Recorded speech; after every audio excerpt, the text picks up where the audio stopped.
Hi అండి, అందరూ ఎలా ఉన్నారు? Welcome back to my channel Devi Tarun. ఈరోజు మన రెసిపీ వచ్చేటప్పటికి మంచిగా వర్షాలు పడుతున్నాయి కాబట్టి వేడివేడిగా పునుగులు వేసుకుని తింటే ఉంటుందండి, సూపర్ ఉంటుంది. సో ఫ్రెష్ బ్యాటర్తో అందరూ నార్మల్గా చల్ల పునుగులు ఇవన్నీ అంటే కొంచెం పులిసిన పిండితో వేస్తారు కదండి, అలా కాకుండా ఇప్పుడు ఫ్రెష్ బ్యాటర్తో మనం సాఫ్ట్గా పునుగులు ఎలా చేసుకోవాలో చూసేద్దాము. ఫస్ట్ బ్యాటర్ని మనం గ్రైండ్ చేసేసుకున్న తర్వాత ఇలాగ బ్యాటర్ని తీసుకుని దాంట్లో జీలకర్ర, సాల్ట్, అల్లం తురుము, చిన్న చిన్న ముక్కల కింద అల్లం కట్ చేసేసుకుని అల్లం, పచ్చిమిరపకాయలు, ఉల్లిపాయలు, కొంచెం కరివేపాకు ఇవన్నీ వేసుకొని బ్యాటర్ మొత్తాన్ని మంచిగా కలుపుకోవాలండి. ఇదంతా నేను చేస్తుంది ఫ్రెష్ బ్యాటర్తో. అప్పటికప్పుడు రుబ్బిన పిండి ఉంటుంది కదండి, ఆ పిండితోనే, కొంచెం పులిసిన పిండి అయితే కాదండి, అప్పటికప్పుడు రుబ్బిన పిండితోనే మనం పునుకులు అనేది వేసుకుంటున్నాము.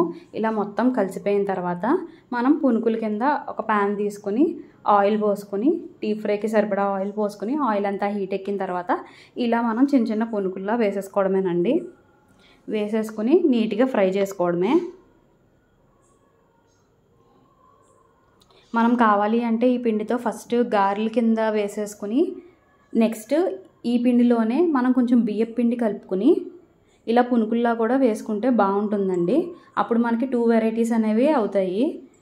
మనకి సాఫ్ట్గా కావాలి, ఫ్లఫీగా కావాలి అనుకుంటే ఫ్రెష్ బ్యాటర్లో ఇవన్నీ మిక్స్ చేసేసుకుని రెడీగా ఇన్స్టెంట్గా వేసేసుకోవచ్చు.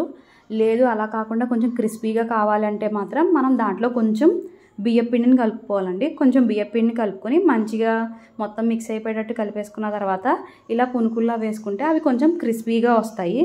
సాఫ్ట్గా కావాలి అనుకుంటే ఫ్రెష్ బ్యాటర్తో వేసేసుకోవచ్చు. అదే కొంచెం క్రిస్పీగా కావాలి అంటే కనుక బియ్యపు పిండిని కలుపుకోవాలండి.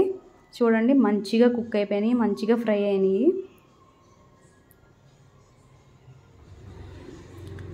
ఇలా ఇన్స్టెంట్గా మనం అప్పటికప్పుడు మన దగ్గర పిండి ఉంటే కనుక మనం పునుకులు అనేది ఇలా వేసేసుకోవచ్చండి. చాలా బాగుంటాయండి ఈ పునుకులు అనేది. ఇలా వేసుకుంటే చాలా సాఫ్ట్గా వస్తాయి.